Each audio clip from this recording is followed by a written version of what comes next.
Bien le bonjour ou bien le bonsoir, c'est Selon, petit podcast vidéo pour vous faire part d'un article assez intéressant déniché chez Homme Malik, un article qui parle des feux qui ravagent actuellement la Californie et surtout de l'usage des outils sociaux pour pouvoir informer les gens un maximum par rapport à ce qui se passe pour l'instant dans la vallée de San Diego.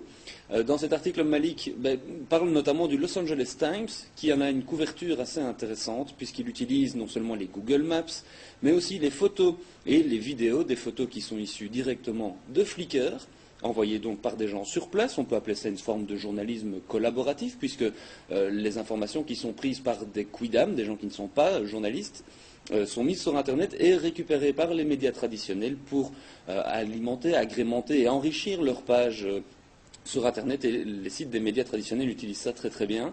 Un autre exemple qui est très intéressant, c'est Webware qui en parle, c'est le fait d'utiliser Twitter comme d'un système d'alerte très puissant, puisque Twitter permet d'envoyer des messages instantanément et surtout gratuitement, aussi bien sur le web, mais aussi sur les GSM. Et ça, c'est particulièrement intéressant quand on se retrouve dans la situation, quand on est sur place, et qu'on peut recevoir comme ça par SMS des alertes qui vous disent attention, il y a des endroits qui sont plus dangereux que d'autres, et le vent a par exemple changé de direction et s'oriente désormais dans votre direction.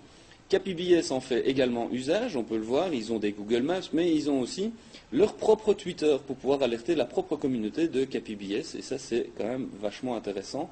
À un point tel que les pompiers même de Los Angeles utilisent Twitter pour avertir les gens, pour envoyer des courts messages. Et on le voit, ce sont des messages qui sont chaque fois avec des updates, avec des endroits où on signale très bien où se passent les nouveaux feux, quand il y a des blessés, quand il y a ce genre de choses. Donc c'est vraiment un usage très très intéressant de Twitter. On peut imaginer qu'il y ait d'autres usages qui pourraient être mis en route, par exemple chez nous, pour vraiment un système d'alerte gratuit. Je trouve que ça vaut vraiment la peine. Wired en parle aussi, en reprenant le Twitter de deux internautes qui sont sur place, qui sont à San Diego et qui en parlent. Voilà. Bonne journée à tous. Ciao, ciao.